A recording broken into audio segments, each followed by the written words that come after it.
On Rob Hop 25. What's happening? GG Wright.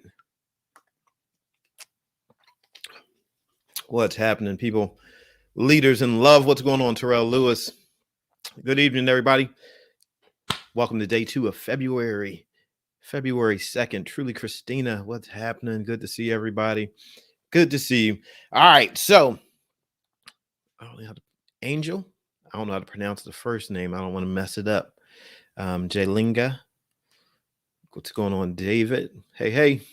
So, day 2 of February. Today is a very special day because today is the day my twins were born. So today, 2/2/22, my twins have reached the age of 16 years old. And so um, this is just an exciting day, fantastic day in their lives. The two of them being born and living to be 16 years old is just a huge blessing. So I just had some time with them. We were out, had dinner together, and just had a good time, as family. And so I was thinking about that, and I was at first initially I was going to talk about what exactly is love, and I was thinking about this, that last night I had shared with you how go through this transition, right? Go through some stuff, and I shared my story with you last night, and this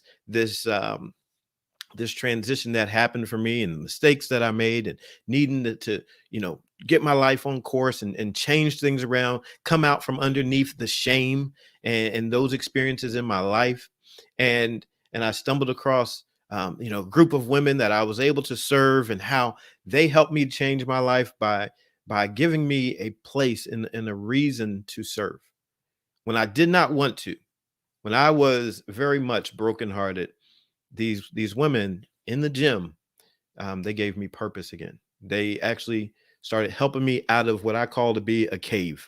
I felt like I was in a cave and I was bleeding. I would describe myself as a lion in a cave bleeding out. And that's how I felt, heartbroken. And I named my women's program Cinderella Strong.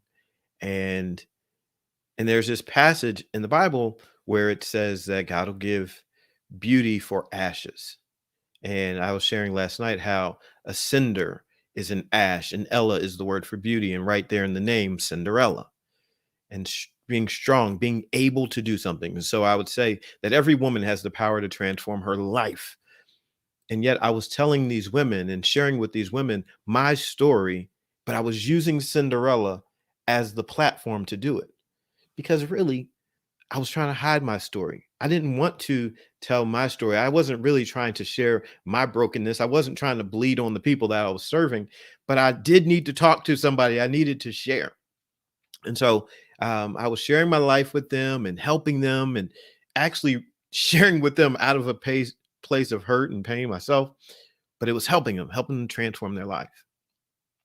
And in this passage in the Bible, in Isaiah chapter 61, when it talks about God giving beauty for ashes, later on, there's a portion of this particular scripture that says, like, it talks about you receiving double for the pain that you've been through. And as we were celebrating the kids' birthday today, the twins, I thought about that. I thought about how on this day of 2/2/22, I was celebrating my two children, and I thought, man, that's pretty cool. What a spectacular moment just in the timing of life for 2/2/22, and for us to be at this point talking about change, overcoming the past, moving forward in life, growing strong in love, and looking at, because a lot of us have had some jacked up experiences in what we thought was love, and then we leave it all wounded and beaten up, and we actually end up giving love a bad name because we think love sucks. I don't even want to be in love. I don't want to talk about love. I hate February. I hate red. I hate roses. I hate hearts. I hate all of it. Right. And so we get into this place of negativity about the topic of love because our experience with something that was masked as love, that was presented as love, has damaged us. But like, if we think about it, I have a bottle of water right here with me. And for all intents and purposes, I'm assuming it looks like a bottle of water, smells like a bottle of water. It must be water. And sometimes that's how love is presented. It's presented because we've had love marketed to us in such a fantastic way that love can be presented a particular kind of way, the image of love, because we've been sold images. We've been sold an idea of what love is on in movies and things like that. We've oftentimes we're entertained and we get caught up in a movie that isn't real. We get caught up in a movie with people that are simply acting. They are rolling out a script to meet what we desire in our heart. And so we can get sucked into it and we can buy into it and it becomes real to us because we forget it's a distraction. We forget that these people go home to separate homes. They're reading a script that someone else wrote. They're not living day to day with these people. Right? We forget it. Entertainment, that's what it does. It allows us to have an escape from reality, but we get to watch what we think is reality, but it's actually not real. And so while something looks a certain kind of way and seems to be a certain kind of way, and we attach our ideas to it, we think this must be love. And then we get into relationships with people and things kind of look the way that I saw on TV. It looks the way that I saw in the movie. And then as life starts to happen and there's no one saying cut and sending everybody home at the end of the night in their own separate directions, we start to find out this is a lot different. This person has issues, or I have some issues, and there's some things that I didn't see in the movie. But oftentimes we approach this thing called love, and if we really, really think about it, we do so without any real definition. We're operating with this powerful term that impacts so many lives, but many of us never took the time to really think about what love is. I think about that song, "What is love? Baby, don't hurt me." They do the sprinkler, right? And so I don't know, was it Night at the Roxbury? But we have this idea of love, but it's a word that's undefined. And that's where the danger comes in. We are using a powerful weapon in our lives, but we don't have any guidelines for it. We don't have a definition for it. And so we have this thing called love, and most of the time it really isn't love. Most of the time we're having an experience, perhaps it's lust, perhaps it is depression, perhaps we're having actually an experience with neediness and feeling desperate, right? Perhaps somebody is just filling our desperate void. And so we think, oh, that feels good. This is love. No, it's not. It's somebody filling our desperate void. That's not love, right? Love. Let me just when you define it, once you decide and define love, you are going to have a way by which you are going to be able to operate with it. Now, for me, when I was at my lowest of lows, being a person that does, go to the Bible, I was like, I need to know what it says. If I'm going to believe this Bible, I need to know what it says, and I need some clarity on this topic because a lot of people are using love, and I started it became like research for me. I started talking to people and asking them, well, what is love to you? I could ask 10 different people and get 10 different answers. I'm like, there is no guideline for this thing called love. And then we connect with one another with no guidelines. And then we think that we're going to be in love. Let's think about this.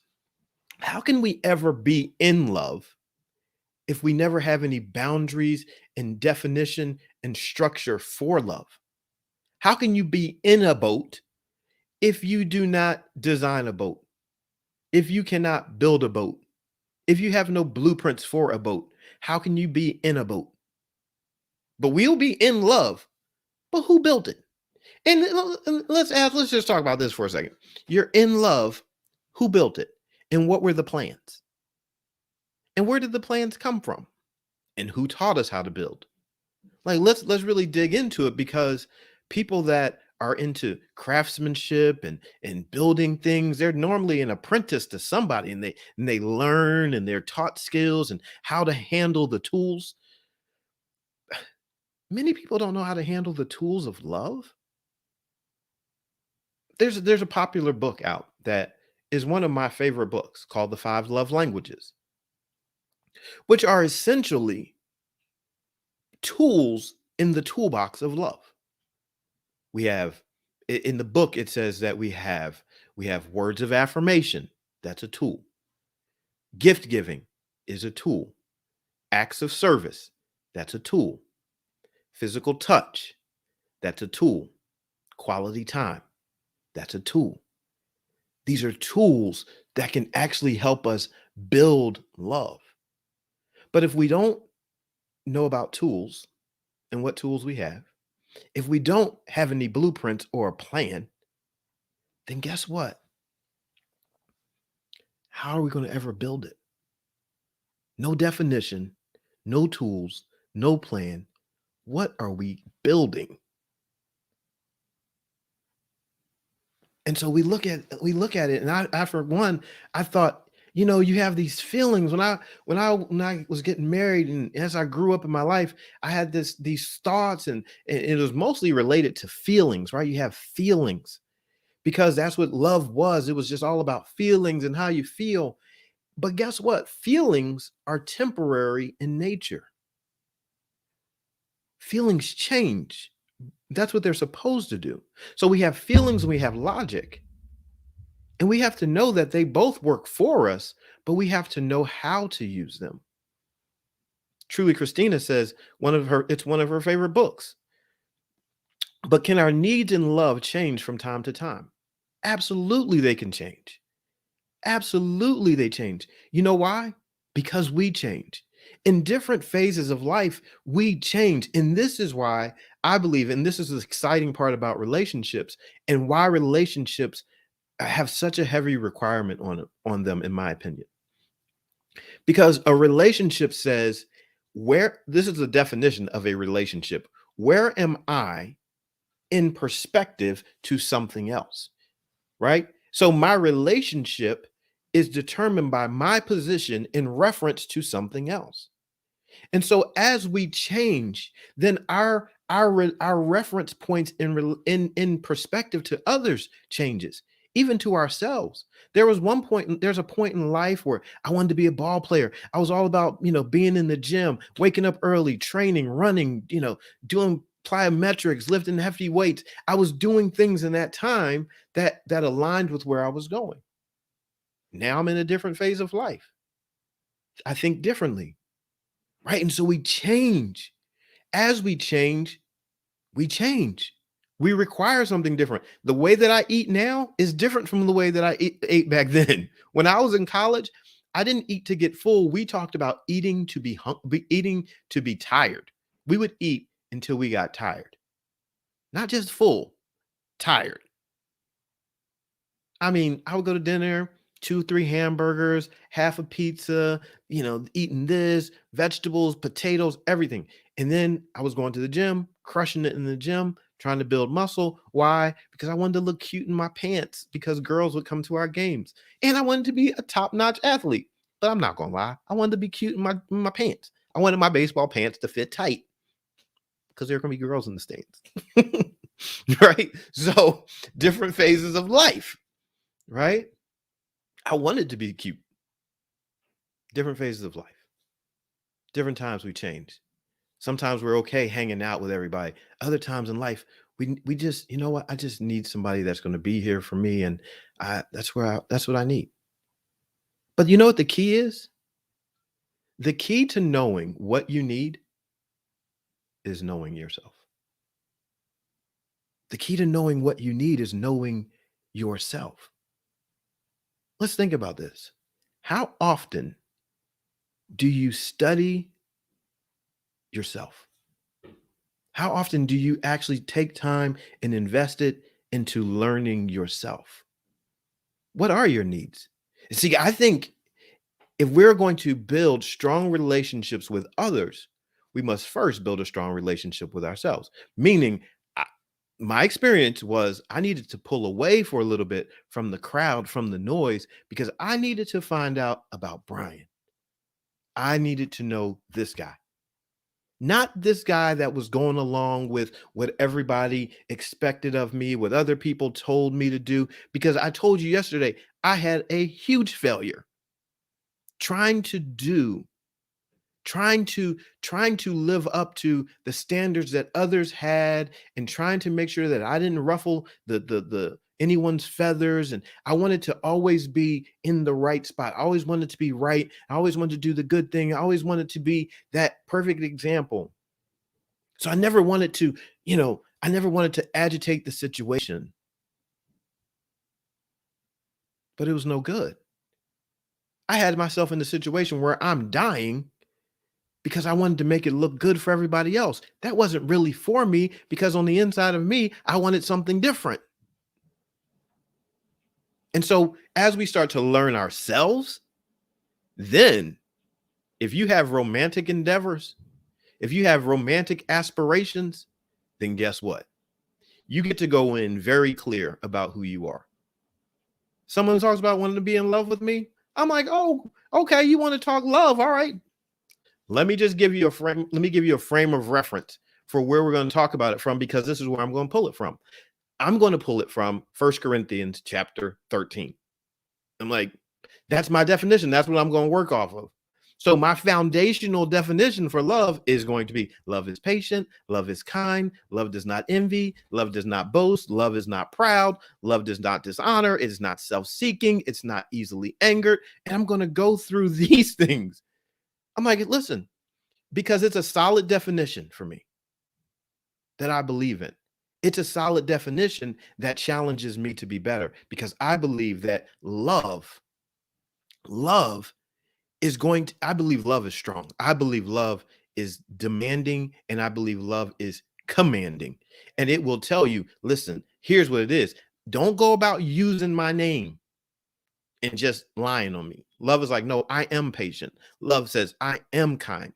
And so love says, if you want to look like love, if you want to actually be love, you need to embody all of this. You don't need to be boastful, not self-seeking, not easily angered, none of that. I don't want you delighting in evil. See, love will check you. Love will check you. It's like, wait, what? Are you delighting in evil? Mm. Love says, I rejoice. I'm excited and joyful about truth, which means, boom, that you're not living a lie. I, I'm I rejoice in the truth. See, we start getting that on the inside. It's so good. We're able to, like, wow, I rejoice in truth. I don't even want to live a lie. I'm not talking about being with anybody else. I don't want to live a lie with myself. I want to be true here. As an individual, I want to be true. Love always protects. Love always trusts. Love always hopes. Love always perseveres. Love never fails. You mean I could get this, and I can get this? I can embody this. I can embrace this. I can become these attributes. I can make these decisions. See, this is what this is. Love is patient. Patient is not, that's not an emotion. Being patient is a decision.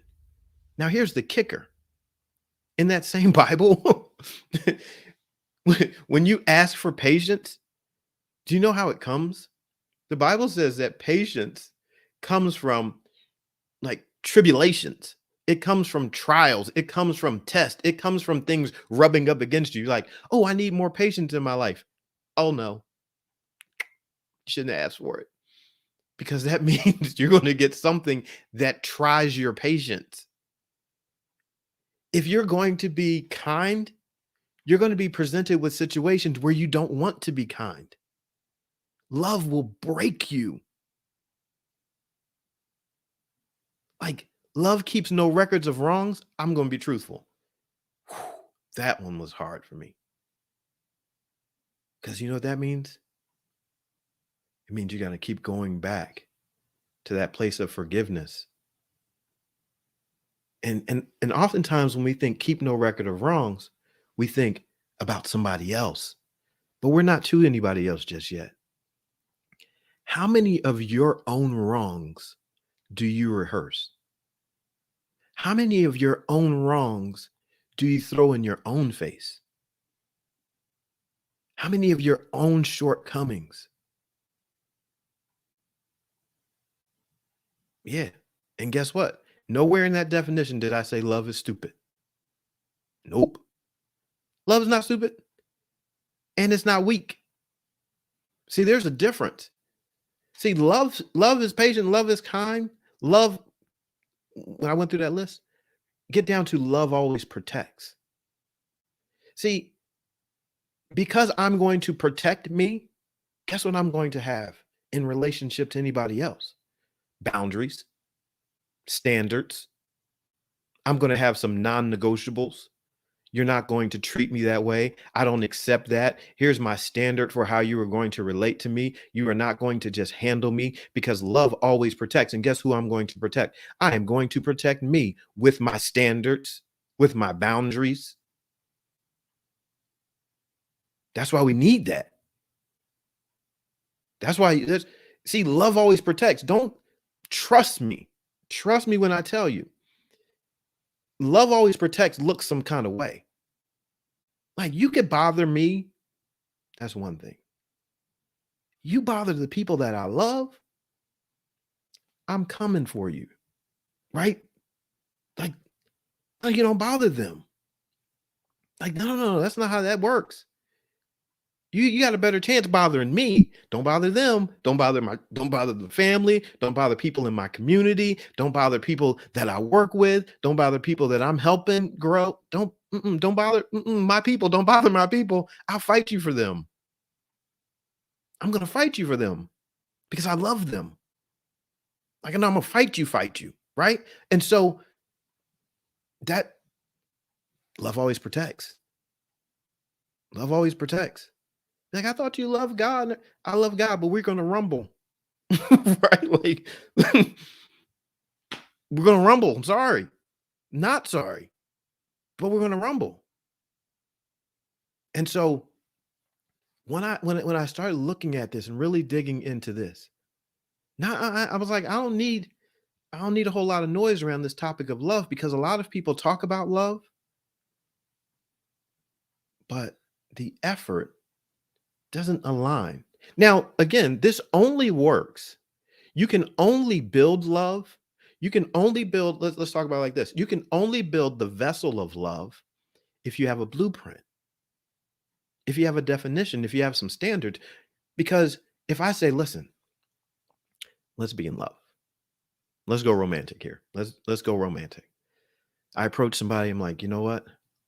I want to build an amazing love with you so that we can be in love. The question that should be asked is, all right, how are we going to do it? What's the plan? What's the blueprint look like? In other words, what are our governing rules? What's the governing assignment that's going to direct our actions? Right? If we're going to be in love, like, if I'm going to be in this room, somebody had to build it. If we're going to be in love, we have to know how to build love. How are we going to protect it? How are we going to be patient in it when our patience is being tried? How are we going to be kind when kindness is being tried? How are we going to not be envious? And how are we going to not be boastful and not be prideful in ourselves? And how are we going to not be self-seeking? And how are we going to work against not being easily angered? How are we going to do this? Let's have a blueprint. Babe, let's have a blueprint.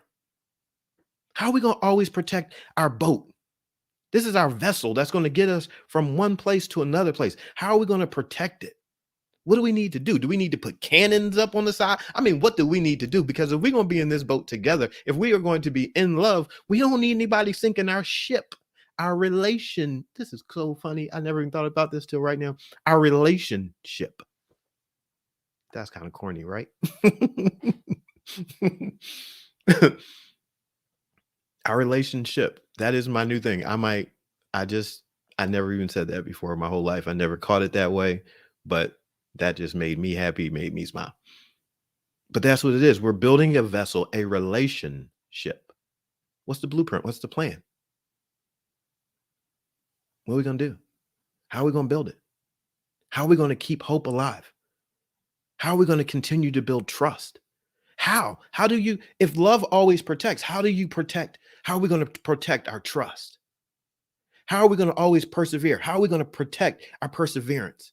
If love always protects, how are we going to protect these areas? How are we going to do this? Ahoy, mate, all aboard the relationship. How going to do it? See, that's the questions we need to ask. Like, but you don't need to walk into a relationship with someone else and think, all right, I don't have a clue as how any of this works. I'm just here for the ride. No, no. Mm-mm. I'll tell you a story. I was on a back when I was married, right? We on a vacation one time. It was my siblings, my family. We were all on the vacation, and so I'm riding. I'm out on the ocean actually with my sister-in-law, and we're on a jet ski.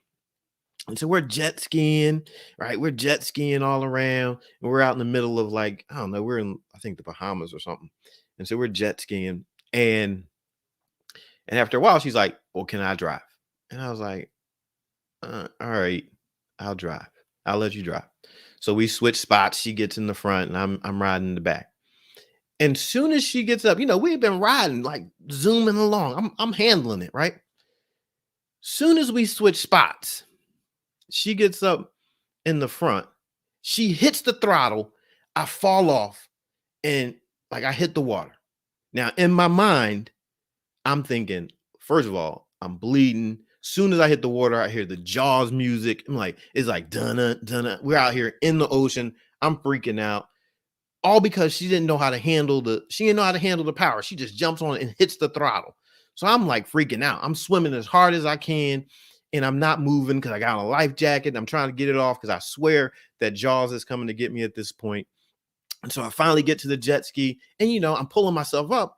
And that's the moment where Jaws gets the person every time. And I'm feeling like, oh man, this is it. I'm about to go. Meanwhile, none of this actually happens. I get back up on the jet ski, and I'm safe. But this is the story that forever lives on, how I was freaking out thinking Jaws was about to get me. My point here is, when you are in a relationship, when you are in a vessel with someone, there needs to be an understanding. Do you know how to handle this? See, she didn't know how to handle it. She saw me handling it, and she was like, "Oh, I can do this too." And she just got on full throttle. Nah, that was too much. See, sometimes we're in relationships with people that they just want to go full throttle from the jump. It's too much. It's gonna throw you off. You're like, I'm thrown off because why are you going so hard? Like from the beginning, just full throttle? Like easy. You gotta know. There needs to be some understanding. And so when it comes down to this thing called love, we need to go ahead. And what I did for a good while was I put love on the shelf. I said, no, I'm not going to use the term. You know why I'm not going to use it? Because I don't know what it is. So I need to learn it. And then I found out that knowing is far more powerful than saying, I love you. Mm-mm. I came to this conclusion. I'm going to wrap this up. I came to this conclusion, and it's not a romantic conclusion. If I have the opportunity, if I really do love you, if I'm really connected to you, the most powerful words I can say, I know you. The more I know about you, when I can say, oh yeah, I know. Oh, I know that. I know. Oh yeah, I know. I knew you were going to. I know that about you. I knew the ladies that I worked with, I learned this in part working with them. The women that I worked with in the gym, they would show up to the gym. I knew them. I knew when their cycles were. I knew what their body measurements were. I knew what the scale said. I knew what kind of wine they liked to drink. I knew what they did out on the weekends, and they, because we had a relationship, I would see them 4 times a week. They were in the gym 4 times a week. So I'm talking to them. I would know when they got their hair cut. I knew when they changed their nails. I knew. We're talking 20, 30, 40, 50, 60 women at a time. I'm having to pay attention and I'm knowing them. I'm like, that's love. And you know what? Here's the kicker. I decided this too. I have the opportunity to say, I know you because I'm working to love you. I really don't, I really don't. I mean, I do it, but I really am not the one that gets to say, I love you. Think about this. I love you really isn't something that I get to say. I don't get to say, hey, I love you. I can say, I know you. If I'm really doing it correctly, you'll actually tell me. You'll actually be able to say, I notice by the way that you treat me, by the way that you talk to me, by the way that you interact with me, by the way you consider me, I can see that you love me. That for me is way more powerful than me simply telling you I love you. Now, I love you sounds good. Like we say, I love you, and we've been trained to I love you, like being such a it has such a beautiful sound in our ears. We've been trained to that. But if we really, really think about it, if we said, listen, I know you. I know you intimately. I know what hurts your heart. I know what inspires you. I know what food you want to eat in the middle of the night. I know how you take your coffee. I know how you eat your burger. I know what your shoe size is, right? I I know what your favorite lingerie is, and I know when you need, new undergarments in your panty drawer. I know you. Way different. And by knowing someone, if we do it correctly, I would say allow them to tell you, I can see you love me. Action. See, love is a choice. Love is action that produces an emotion. If you're really good at always protecting, you know what the emotion's going to be behind that? Safety, right? So we want to make the choice and do the action that produces the emotion. If we are really good at it, we can make the choice that does and do the action and produce the emotion over and over and over again. So if I can say love always protects, let me work at that. So I'm being so protective that you feel safe. Now, what emotion do I don't want? I don't want fear. Cool quote in the Bible says that perfect love drives out fear. Why? Because love always protects. Like, I know people have been beat up with the Bible, but I'm like, this is brilliant. Like, this is pretty fantastic when you think about it. Like, okay, love always protects. So simple math says if I always protect, I produce the emotion of safety. Safety is the evidence that fear has now left the building. Love has driven out fear. Great. So now I got to make some choices and then I have to take action. If I do not dishonor you, if you don't feel like we're going to be out somewhere and I'm going to dishonor you, guess what you feel again? Safety. I'm safe. I don't feel like this person's ego is going to override me and it's going to be all about them. Guess what I feel? Safe. They're not jealous of me. They're not all envious about me. Guess what I feel? Safe. If listen, I always say this. You don't have to believe what I believe. So if we use the Bible just as an academic document and we look at First Corinthians 13 and we start looking at these things, love is patient and love is kind and does not envy and does not boast, and we say, okay, if I did this, if I became really good at this, would the effect of this be positive or negative on my life? Would the effect of this be positive or negative in my relationship? And guess what? It's a two-way street. Do you know, as a man, I want this too? Do you know? Look, for those that want to know, I'm going to share this. I've been around a lot of dudes in my life. We've talked a lot. A man, many men, you know what we want? Peace. You know what's sold? Something that totally different. Sex. Sex is great. Okay. It's an amazing gift, but it's not enough. Peace. You know what peace is? Peace says, when I step into this environment with you, I can take off my armor and not feel like you're about to stab me. I don't feel like you are going to be the one that jumps me. I don't need to watch my back with you. What does that mean? It means I'm safe. Quick story. There's this guy. He's a warrior. Name is Samson. He was like killing people, like whole armies, killing people. Pretty fantastic story. And he was married. His wife gets murdered. So he's a mental case. He is a certified killer. Okay. This judge, strong certified killer. So as a killer, as a straight up killer, he's seen a lot of bloodshed, experiences regularly a lot of death. Okay. Then he meets this woman. Her name is Delilah. You may have heard of her.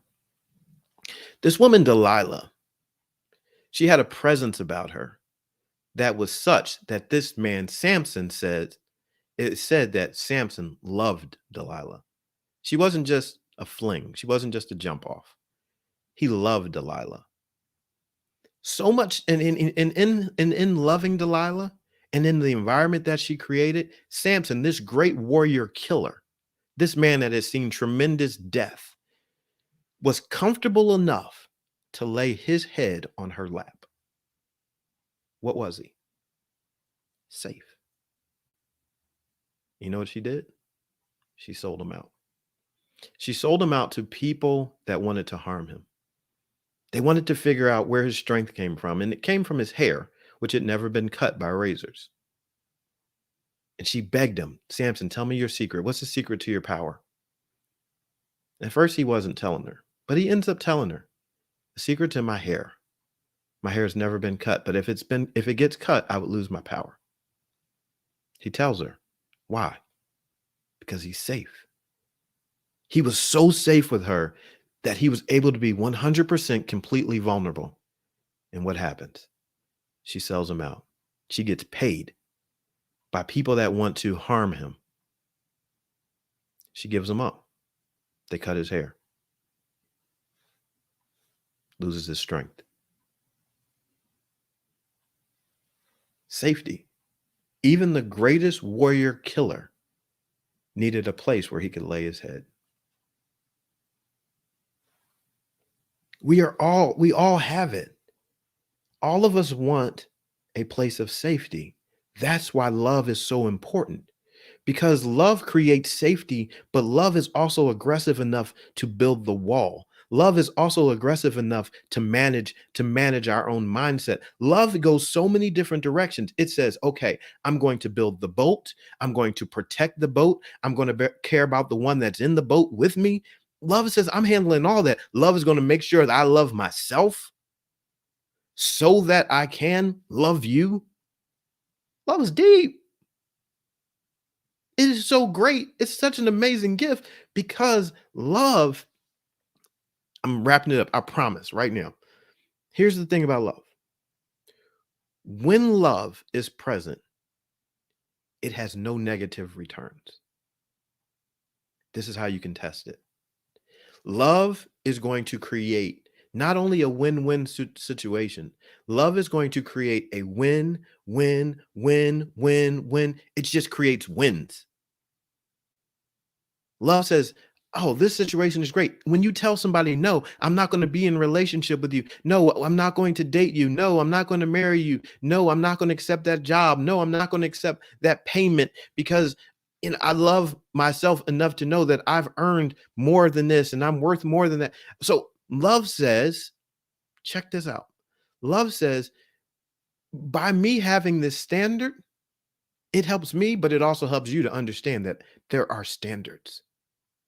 So you need to elevate yourself to meet this standard. Love just helped you. Love protected me. Love created an environment because now someone watching me can look at me and say, wow, look at the standards that he has and she has. And so now I want to be like them because, wow, look at that standard. Love, love never fails. Love never fails. Meaning when love shows up, it's working everywhere. Isn't that fantastic? That's fantastic. Love never fails. That means it's just going to keep on touching. This is the problem in our societies and government. There's not love. If we had love running our world, running our government, things would be different. Things would be different because love says, I'm not just going to care about my position. I need to make sure this thing touches everybody. It can't just work for me. Love says it has to help this person and this person and this person, and everybody wins. No losers in love. So think on it.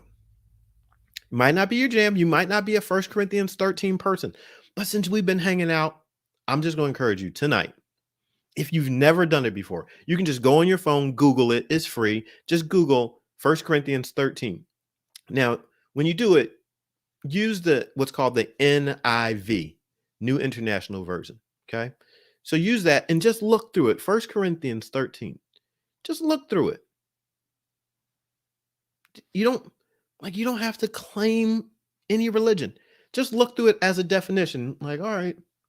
And just ask yourself, is this pretty solid for me? Does this work?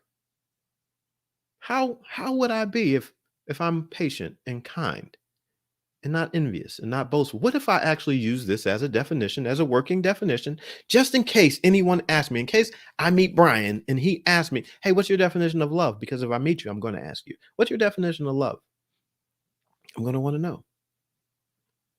And so you just take that little portion and you read it. Hey, birthday girl. This is my daughter hanging out, watching her dad. So you look at love one way or another. Here's my challenge to you. If you've never considered this prior to today, please take some time and invest it in having a definition of love. A definition of love that you can hold on to. So man, people are saying happy birthday to you. Wishing you a happy birthday. That's pretty awesome. Thank you all for wishing her a happy birthday. So tell your brother too. But do that. Do that. Take some time and actually invest it in having a definition of love. Something that you can go to, something that's solid, something that guides you because you are building a relationship. You can't build a ship. You can't be in a ship without plans, without blueprints, without tools, without knowing how to work it. It's just going to sink. Right? If you don't know how to seal the gaps and make it tight, what's going to happen? Water's going to get in. It's going to sink. Like perhaps so many relationships are breaking up now because we really never knew how to build the vessel. And we started taking on water. And when we started taking on water, we started screaming at each other. And it was your fault. And oh my gosh, what is wrong with you?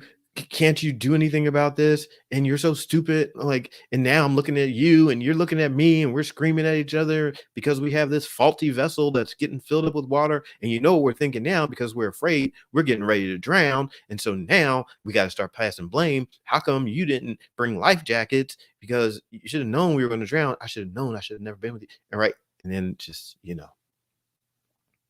chaos ensues. So let's shut it down for the night. This has been good. Talking love. And the definition. It's time to know what love is. No more shooting in the dark. Time to know what love is. So make a definition or use the one I use, 1 Corinthians 13. Right? We're talking we're going to talk love all month long. So we need to have we're going to have the definition. At least you know where I'm coming from. We're going to talk about it. Not even just all month. Like, this is always going to be a part of what you hear from me, because I think this is a part of our life that we don't get taught about. We don't talk about. We certainly don't learn it in school. We just are supposed to catch it. And yet this most powerful aspect of our lives is we're supposed to know what to do by accident. That doesn't make any sense. We study for years and years on math. I think we need to study more on love too. I don't know what you think, but this is what I think. So let's shut it down. I'm going to close this up with prayer. Thank you, Father, for this day, and thank you for the blessings of this time. Thank you for blessing Samuel and Samantha with 16 years of life. And thank you for each one that celebrated with us today, wishing them well. Thank you for everyone that showed up here, and for the time that we've all had sharing and talking about love being built up. Thank you for just a new thought, that thought about love being that ship and the relationship and us building it. Thank you for that, which we heard loud and clear. Thank you for a new perspective that we can use, that we can run with, that we can judge life by, so that we can live and operate and thrive in this world, so that we can be healthy and whole, so that we can protect and drive out fear. So that doesn't have to be how we operate. We don't have to operate afraid. Let us grow in love so that we can conquer fear, so that we can dominate fear, and that we can have amazing relationships in this earth. I pray blessings upon each one tonight as we go our separate ways. I pray that you would encourage their heart, fill their love tank, so that they can go forward tomorrow or the next time they're called upon and serve. Pour out love from their vessel of value into others that they value. Thank you for them. And I pray that you would bless them even as they align with your will. I pray that you give them tremendous rest and sleep, and that you'll bring us back together at the appointed time. Thank you in advance for what you have done for us. Thank you in advance for the healing that is happening. Thank you in advance for the healthy relationships that are being born even right now. I pray a double portion blessing upon each one, that you would exceed even their greatest dreams. And I thank you for that. In Jesus' name, amen. All right. So, all right. Before we go, I want to let you know that next week, starting on the 7th, from the 7th through the 11th, I will be doing a 5-day training that is called the Single Slipper. And it is going to be geared towards understanding and recognizing the value in singleness, in being the one, right? And how the one, the individual is the most important person in every relationship. And so we'll be talking about that for a week. And so I've set up a challenge, and I have a site that you can go to called the thesingleslipper.com. So if you go to thesingleslipper.com, as you know, that's a reference to Cinderella, thesingleslipper.com. You can get registered for the challenge, be a part of it. It's totally free, much like we're doing here. But this will be a different one because we're going to have a specific topic, and it'll be more of a specialized training where I have some tools that I make available. Like I said, it'll be free, but I do want people to get registered. And at the end of it, there's also an opportunity. If you register for the Single Slipper, you have an opportunity to be a part of an event that I'm going to do on February 12th. And it's going to be a virtual dinner. So it'll be like what I did once before was I had what was called the Single Slipper event here in Pennsylvania. It was an in-person event, and it was, around Valentine's Day, because many of the single people, they're like, well, what about us? And I found that that was something that would happen a lot. People were like, what about us? What about us? And I said, all right, we're going to do something. We're going to have our own event. And so we had our own event, called it the Single Slipper. And this year we're going to do the Single Slipper online and have a virtual event. And we'll still get dressed up and have food and everything in our own homes wherever we are. But if you're a part of the challenge, then you can be a part of the Single Slipper. You can register, and there's a cost associated with it, but you can be a part of that. There's some bonus trainings and things that are available as well. So just an opportunity to be connected on another level. As you know, I show up and I serve. So it's not like, oh, Brian's always trying to, just make money. Nope, it's not. I serve, but certain things, like certain events, there, you get more in-depth teaching and closer connection, and we'll have Q&A session and all that. So I invite you to go to theSingleSlipper.com, be a part of that, and be connected for that event, those trainings, and get the information. Like I said, I'll probably do a lot of broadcasting of it live, but being a part of it, you'll have a different type of connection, some different opportunities.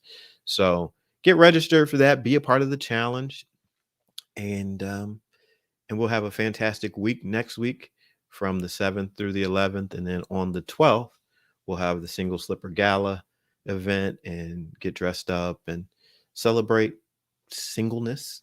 And had someone ask me today, like, what if you're married? Can you still come? I said, you can, because being married doesn't necessarily, mean that you're still not an individual. You are.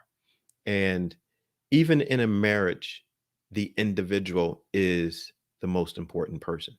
I'm not saying which individual, but every individual is the most important person in a relationship. So while we are even connected to others, we must always know how to be our individual selves. And I think that's very important. So theSingleSlipper.com, I'll be sharing it with you all week, about that, so you can get registered, be a part of it. And what it helps me to do, honestly, is to know if what I'm sharing, the registration process helps me to know that what I'm sharing is actually meeting the need. Because if people don't register for something, then maybe that's not it. Maybe that's not the place to be, talking and sharing. But if it is, and we find out like, hey, this is where what is meeting the need, then we're able to grow. And then we're able to build from there, because now we are able to have dialogue and conversation in reference to that topic. And so do that. Go to theSingleSlipper.com, get registered, tell your friends, let's make it huge. Spread the word, theSingleSlipper.com, and let's be connected for that. And let's have a fantastic week next week. Like I said, I'll be sharing it all week long. So promote it, put it out there, put it on your social media, and invite everybody so we can have a fantastic time together, growing in love, rising in love together. All right, everyone, have a fantastic night. I am B.A. Shepherd, 2 P's, A-R-D, reminding you to be a shepherd. The world has enough sheep. I love you much. Good night.